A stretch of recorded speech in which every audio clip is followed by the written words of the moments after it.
Bu, kalau ibu membahagiakan anak ibu, biasa. Kalau ibu membawa anak ibu jalan-jalan ke mall yang sekarang kudu punya vaksin, kartu vaksin.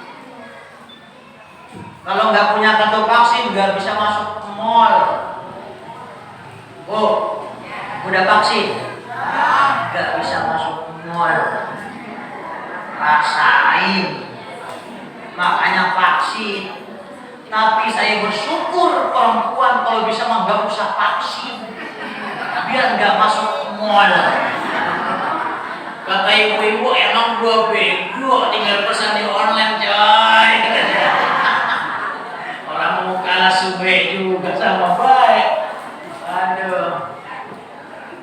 Bu, membahagiakan diri sendiri, membahagiakan keluarga, membahagiakan anak sendiri, apa hebatnya?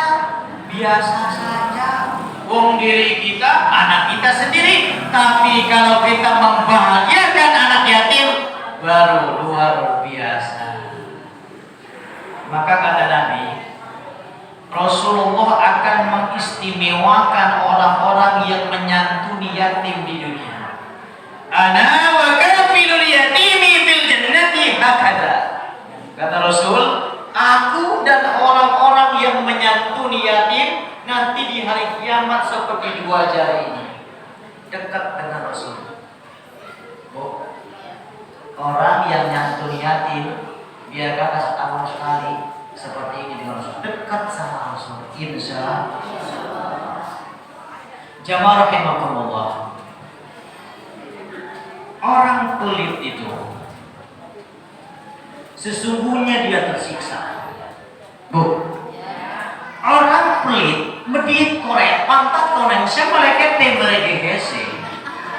Sesungguhnya orang yang paling susah di dunia. Dengerin, yang nggak pada pelit sama yatim.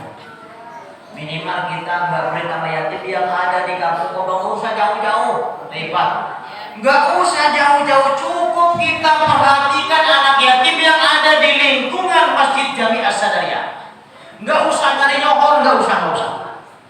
Nggak usah banyak-banyak. Yang penting yatim yang ada di lingkungan kita terbeling isinya. Jangan gocap. Udah setahun sekali gocap. Sekarang dapat bocoran isinya 250.000 katanya ya. 200. Oh, berarti kurang gocap.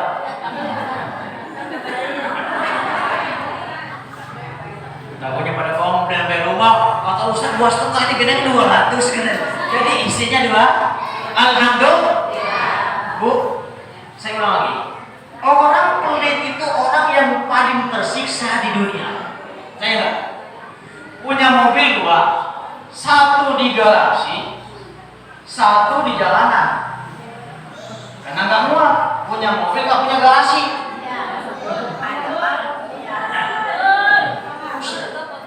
Saya nggak ngatain orang, ini cerita bahwa orang pelit itu orang tersiksa. Punya 2 mobil, yang garasi mungkin merasa aman, tapi yang di depan jalan itu nggak bisa tidur. Setiap jam itu dibikin alarm. Jam 1 masih ada, alhamdulillah. Dipasang lagi jam 2. Alhamdulillah. Gak bisa tidur. Jadi jangan anggap orang kaya itu enak, belum tentu. Kalau kayanya dermawan enak. Karena kebahagiaan yang hakiki itu adalah ketika kita bisa berbagi kepada orang. Itulah kebahagiaan yang sesungguhnya. Orang yang tidak berbagi kebahagiaan, tidak nyantuni yatim, doa kaum miskin, itu orang tersiksa. Kenapa? Ketika harta mereka dibagikan sebagian saja, mereka bilang berkurang. Coba, nih, saya akan ubah mindset. Apa mindset itu? Cara pikir kita biar gak pelit. Bu, kata Luqmanul Hakim, dalam diri manusia itu ada 3 bagian. Catat. Dalam diri kita itu ada 3 bagian.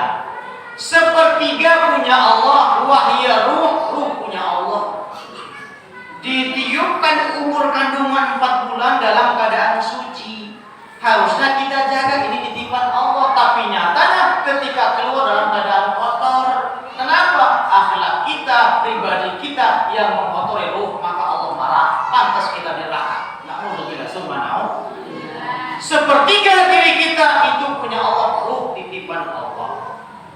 Sepertiga lagi kata Luqman Hakim itu punya manusia, wahya amalu, amalnya itu punya kita. Sedekah, ibadah itu punya kita. Sepertiga lagi diri kita ini punya cacing tanah. Punya siapa?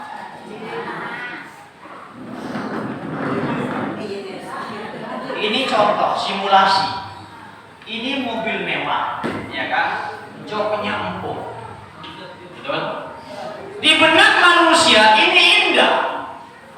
Tapi kata cacing tanah itu milikku. Belum nyambung ya? Kasih yang dulu. Bu, yang menikmati empuknya kursi mobil itu kan pantat, ya kan? Sementara di alam kubur pantat kita itu makanan cacing. Bapak ibu makan enak di nasi padang, yang nikmati kan perut, lidah, tenggorokan. Ini semua badan kita makanan cacing. Terus yang mau dibanggain apa? Ibu Eko cakep, tua-tua geng. Tapi kecantikan ibu-ibu itu milik cacing, karena nanti akan digeraboti cacing. Yang punya kita yang mana? Wahia amalu, cuma amal yang punya kita. Maka cara pandangnya sekarang dirubah.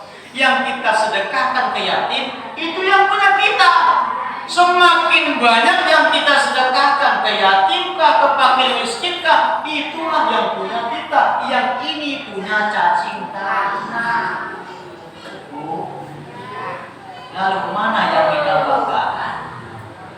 Maka kalau ada orang kaya sombong, udah nggak zaman. Ada orang kaya belagu, zaman. Ada OKB, apa OKB? Orang kaya baru, kagetan, lagu. Yang patut sombong itu orang yang banyak amal, tapi orang banyak amal gak bakal sombong. Kenapa? Karena hartanya bukan punya. Apalagi ngumpulin banda. Disangka dia nikmati berharga. Ente ibu ninggalin harta, anak pada berantem, pada mati-matian, bunuh-bunuhan, bu.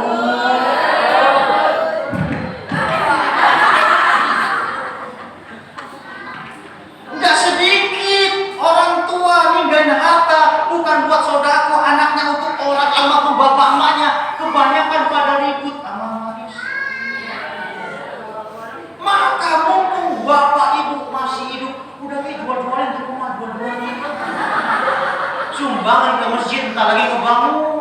Itulah yang punya kita. Merasa yes.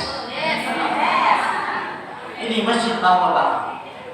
Seberapa banyak ibu lembang tanya mau kita tingkatin, kalau bisa tingkat 7. Lantai 2 buat hajatan. Kalau sekalian, semakin banyak harta yang kita tempokin ke masjid, santunin ke yatim, fakir miskin, itulah bangga kita, itulah yang punya kita yang sesungguhnya.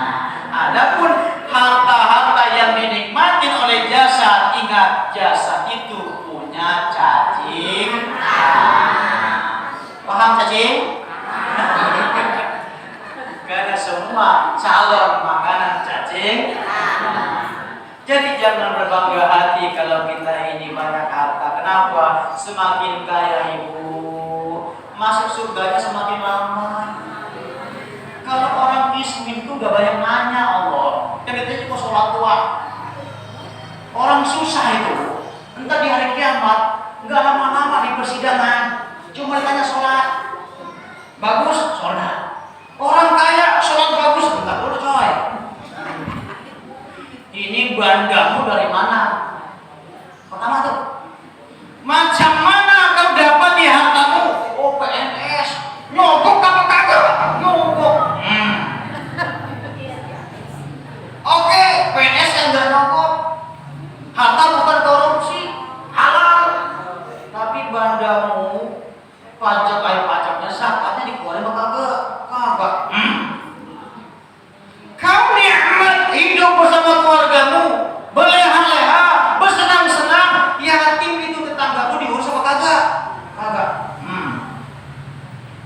banyak pertanyaan. Hidup orang susah. Jadi orang susah itu tinggal apa doang, bener aja udah. Ya Bu ya, kita udah susah, kagak sholat, najis. Udah susah, kagak sholat. Kalau umpama kali ya kaya kagak sholat masih mending punya alasan. Ya, ya. Woi, dengerin. Bapak Ibu kaya nih, ya, kagak sholat masih mending punya alasan. Sibuk ngurusin bar. Lah ente susah tiap hari nongkrong di pos sholat kagak. Bukan pos sono. Kamu siluman. Ya Allah, udah makan susah ngarapin bansos mulu. Sholat kagak. Neraka. Ya Allah, ini bukan saya marah ya, dia nggak pernah tidur. Biar susah yang penting sholat. Saya mah kagak, biar kaya yang penting. Ibu ya, jadi ingatlah, jangan merendahkan kebaikan sedikit apapun. Walaupun kita santun setahun sekali, ingat, yang memasukkan kita ke surganya Allah itu rahmat. Bisa jadi ketika kita santun setahun sekali itu rahmat, Allah masukkan kita ke surga. Jangan menyepelekan kebaikan sekecil apapun. Ada seorang pelacur masuk surga lantaran ngasih minum anjing. Allah rahmati, masuk surga. Tidak sedikit para ahli ulama masuk neraka, bukan karena ilmunya, tapi karena kesombongannya.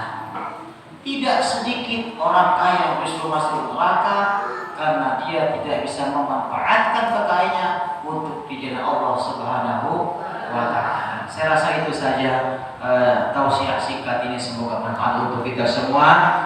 Dan pesan saya, teruskan saja peringatan apapun bentuknya di sini dalam rangka syiar Islam, Maulid Nabi, Isra Mi'raj, apalagi Muharram, semuanya diperingati semata-mata untuk mensyiarkan agama Allah. Kita doakan para donatur yang telah menyantuni yatim pada 5.000 perak, semoga Allah berkahi santunan kita. Juga kita doakan anak yatim, sekalipun hari ini kita santuni, insya Allah ke depan kita doakan mereka menjadi orang yang dermawan, kelak nanti jadi orang kaya yang juga tidak melupakan anak yatim. Adik-adik sekalian, sekarang Anda tangannya di bawah, tapi niat cita-cita keras setinggi langit. Ya Allah, sambil berdoa, jadikanlah saya orang yang dermawan, dan kelak juga saya akan memperhatikan anak yatim dan piatu. Semoga Allah berkahi kita semua. Amin ya rabbal alamin. Al-Fatihah. Bismillahirrahmanirrahim. Alhamdulillah rabbil alamin arrahmanir rahim maliki yaumiddin iyyaka na'budu wa iyyaka nasta'in ihdinas siratal mustaqim siratal ladzina an'amta 'alaihim ghairil maghdubi 'alaihim waladdallin amin. Ya mujibas sa'ilin, Allahumma shalli wa sallim ala sayyidina Muhammad wa ala ali sayyidina Muhammad.